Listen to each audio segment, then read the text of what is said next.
Education here at Sun can be an excellent choice for any students.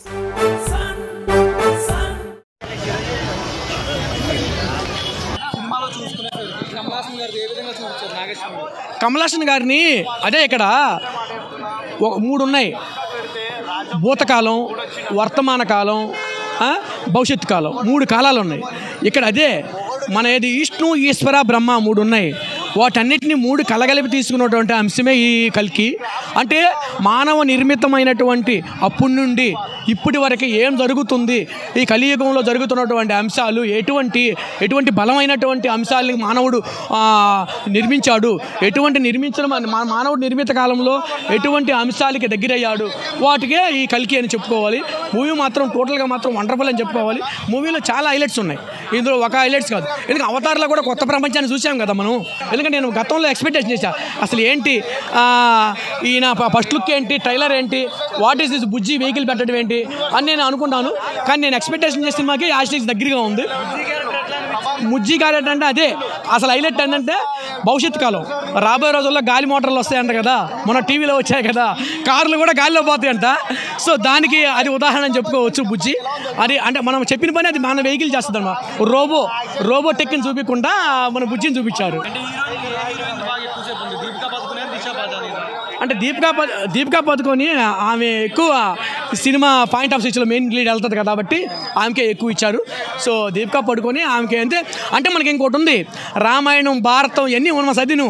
అర్జునుడు, భీముడు, నకులుడు, సహాదేవుడు, పాండవ వనవాసం ఎలా చేశారు, రాముడు అంటే ఏంటి, ఆంజనేయుడు అంటే ఏంటి, ఇవన్నీ కూడా మన హిస్టారికల్ చూసినాం కాబట్టి వాటన్నింటి కూడా వన్ వాళ్ళు చూపించమంటే నాటే జోక్కు. కల్కి వన్ అంటే ఒక టికెట్ తీసేసి ఒక థియేటర్లోనే మొత్తం ప్రపంచాన్ని చూపించమంటే అన్నీ ఉంటాయి. అంటే ఆ విజయం అర్జునుడు, భీముడు, నకుడు, సహదేవుడు, ఆ రోజు సూర్య భగవానుడు యుద్ధం చేసేటప్పుడు సూర్య భగవానుడు ఎటువంటి ఆకాశం ఎటువంటి చేస్తా అన్నీ మొత్తం చూశారు. సృష్టి అశ్వత్థామ అదే అర్జునుడు, భీముడు వాటన్నింటిలో అశ్వత్థామ అంటారు కదా, మిక్స్ చేసి కొట్టాడు. I like it this film. అంటే నేను వాటన్నింటిలో కూడా నేను నిమగ్నం అయిపోయి ఉంటాను. సో ఈ ఫిలిం కూడా నేను ఎక్స్పెక్టేషన్ చేసిన వాటి ఫిలింకి చాలా దగ్గరగా ఉంది. నేను నా రేటింగ్ బ్లాక్ బస్టర్ అంతే. బ్రో కల్కి cinema bro bro bro bro bro ప్రాణం పెట్టి ప్రాణం పోయి ప్రాణం వచ్చినట్టు అనిపించింది బ్రో. సినిమా చూస్తుంటే ఆ వేరే వేరే వేరే వేరే లెవెల్ బ్రో. ఆ 30 నిమిషాల తర్వాత మా ప్రభాస్ అన్న వస్తే 3 సంవత్సరాలు గుర్తుండిపోయేలా సీన్ ఉంది బ్రో. వేరే వేరే వేరే అన్నా నాగశ్విన్ అన్న డైరెక్టర్ నా పాప నీకు దండం పోయా, నిజంగా నీకు దండం పోయా అన్న. ఏమన్నా ఎలివేషన్స్ అన్న, ఆ వేరే వేరే వేరే లెవెల్ ఎలివేషన్స్ అన్న. ఇంకోటే మాటలో చెప్పుకోవాలంటే మా కల్కి సినిమా చూసిన తర్వాత ఆ షారుఖ్ ఖాన్, సల్మాన్ ఖాన్, ఏ పెద్ద పెద్ద బాలీవుడ్, టాలీవుడ్, హాలీవుడ్, కోలీవుడ్ ఎన్ని ఓట్లైనా పనికిరావు పోయా మా ప్రభాస్ అన్న ముంగల. వేరే వేరే లెవెల్ ఉందన్న. నా పేరు మస్తాన్, తెలుగు ఇండస్ట్రీకి మా ప్రభాస్ అన్ననే డాన్. కొంతమంది ఏమంటారు తెలుసా అన్న, ఇంకో ఆన్లైన్లో జరుగుతుంది ఫ్రాడ్, కల్కి సినిమా పెద్ద రాడ్డు అంటారు. వాళ్ళకేం చెప్తున్నా, వాళ్ళకి పగులుతుంది ప్యాడ్ అని చెప్తున్నా. నిజంగా చెప్తున్నా, వాళ్ళకి పక్క పగులుతుంది ప్యాడ్ అని చెప్తున్నా. ఇలాంటి సినిమా కోసం అన్న ఎన్ని రోజుల నుంచి ఇలాంటి సినిమా తెలుగు ఇండస్ట్రీకి రావాలి పక్క. సూపర్ బ్లాక్ బస్టర్ ఉందన్న. సైలెంట్గా వచ్చి వైలెంట్ చూపించాడు సినిమాలో కమల్ హాసన్ గురించి. అమితాబ్ బచ్చన్ ఫైట్ వేరే వేరే లెవెల్. ఈ ఏజ్లో గుర్తుపట్టే విధంగా కాదు కానీ మినిమం డిగ్రీ అన్నట్టు ఏంటంటే కొంచెం నార్మల్గా స్పెట్స్ ఉండి కొంచెం అలా కొంచెం అర్థం కాకుండా ఉంటుంది సినిమా. అర్థం కాకుండా స్టార్టింగ్లో స్టార్ట్ అయినప్పుడు కూడా క్లైమాక్స్ వరకు సినిమా అర్థం అయిపోతుంది అన్న. ఆర్జీవి, రాజమౌళి, దుల్కర్ సల్మాన్, ఇంకోటి విజయ్ దేవరకొండ, ప్రభాస్ అన్న కొండ ఈ సినిమాలో లాస్ట్కి చెప్పుకుంటే, క్లైమాక్స్ గురించి చెప్పుకుంటే దీపికా పదుకొని, కమల్ హాసన్, అమితాబ్ బచ్చన్ ఇలా రోళ్ళు చెప్పుకుంటూ పోతే ఒక లిస్ట్ తయారవుతుంది. అట్లున్నాయి, అన్ని రోల్స్ ఉన్నాయి.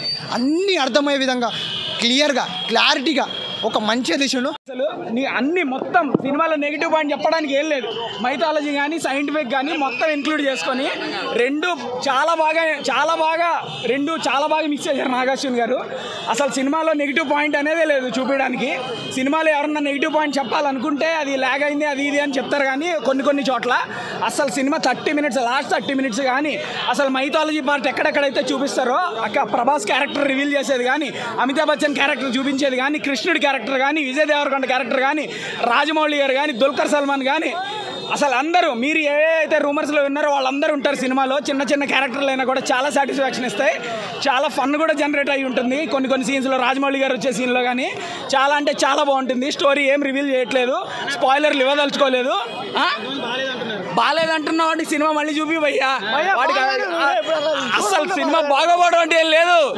నేను చెప్తున్నా కదా, అసలు హాలీవుడ్ సినిమాకి మొత్తం వరల్డ్ సినిమాకి ఇండియన్ సినిమాని బాహుబలి ఇంట్రడ్యూస్ చేస్తే బాహుబలిని మించిన సినిమా తీయొచ్చు అనేది నాగార్జున చూపెట్టాడు అనుకోవచ్చు మనం. అంత బాగుంది సినిమా. మరో రాజమౌళి కాదు, ఎవరికి కాళ్లే. నాగార్జున ఫస్ట్ సినిమా చూశారు, సెకండ్ సినిమా చూశారు, మూడో సినిమా చూస్తున్నారు. ఇది ఇంకా ప్రభాస్ విశ్వరూపం అనొచ్చు. ప్రభాస్ క్యారెక్టర్ రివీల్ చేసింది అయితే అసలు లాస్ట్ 30 minutes కళ్ళు అప్పగించుకుని చూడటమే పోయా స్క్రీన్ని. అరవడానికి జనాలు అరుపులు మర్చిపోయారు. అలా చూశారు సినిమాని.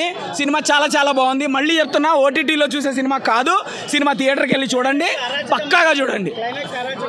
గూస్ బంప్స్ భయ్యా, గూస్ బంప్స్. నువ్వు చెప్పడం కాదు, నువ్వు వెళ్ళి చూడు. Goose bumps. అసలు కమల్ హాసన్ క్యారెక్టర్ కూడా చాలా బాగుంది, చాలా అంటే చాలా బాగుంది. అందరు క్యారెక్టర్లు రివీల్ అయినప్పుడు క్లైమాక్స్ వచ్చేటప్పటికి ఇంకా ఏం జరుగుతుంది అనుకునే టైంకి నెక్స్ట్ పార్ట్ రివీల్ చేసేది ఉంటుంది.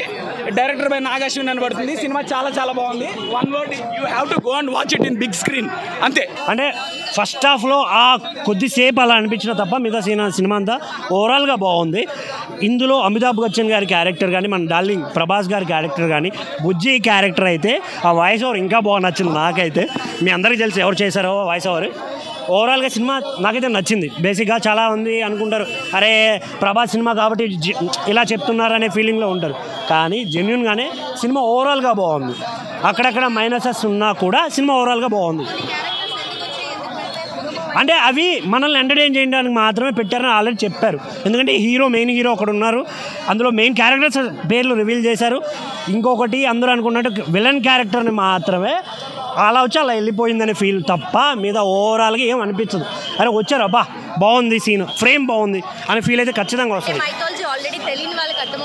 తెలియని వాళ్ళు తెలుసుకుంటారండి. తెలుసుకోవడానికి సినిమాలు తీస్తున్నారు వీళ్ళు. ఇప్పుడు చాలామందికి హిస్టరీలో ఏం జరిగేది, హిస్టరీలో ఎవరు గొప్పోళ్ళు, ఎవరు ఏం చేశారనేది చాలామందికి తెలియదు. ఇప్పుడు ఇప్పుడు మా జనరేషన్ మేబీ ఫోన్లు చూసుకుంటున్నాం తప్ప బుక్కులు బట్టి ఎవడో చదవట్లేదు. So we don't know anything about చిరంజీవులు, లైక్ అశ్వత్థామ, లేకుంటే పరశురాములు కానీ ఇలా చాలామంది గురించి తెలియకపోవచ్చు. బట్ వీళ్ళు కొత్త ప్రయత్నం చేశారు. ఆయన చెప్పారు కదా ఆల్రెడీ ఇలా ఉండబోతుంది అని. నాగార్జున గారు క్లియర్గా చెప్పారు, ఇన్స్టాగ్రామ్ లైవ్లో వచ్చినప్పుడు చెప్పారు, ప్రెస్ మీట్లో చెప్పారు.